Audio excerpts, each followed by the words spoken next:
The convoy of 5 UN cars contains a team of weapons inspectors, embarking on an exercise that may bring the West into this civil war.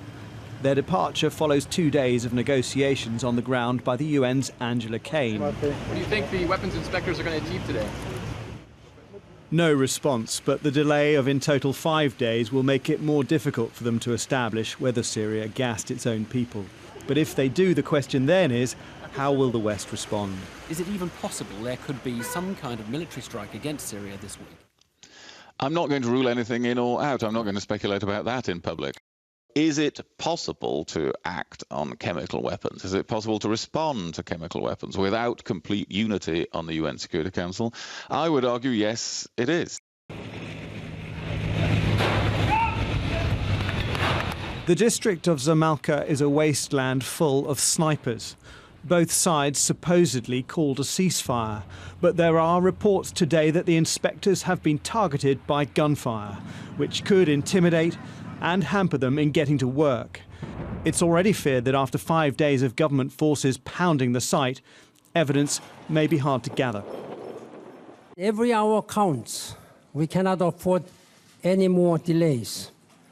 We have all seen the horrifying images on our television screens and through social media. Clearly, this was a major and terrible incident. We owe it to the families of the victim to act. All those in Syria have a stake in finding out the truth. The whole world should be concerned about any threat or use of chemical weapons.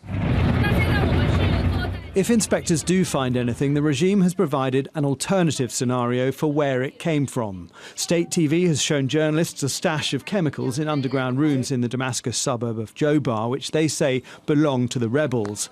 But that hasn't convinced the French foreign minister, who is now considering his country's response. The decision hasn't been taken yet. What is now clear, thanks to converging accounts, is what I call a chemical massacre. What's also certain is that this massacre originates from Bashar al-Assad's regime.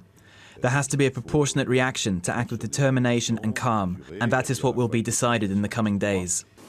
Reporters also met a handful of government soldiers in hospital beds who claimed to be victims of a rebel chemical attack. If this is a pantomime, Russia is singing along, warning Washington not to do what it did in Iraq over Saddam's apparent weapons of mass destruction.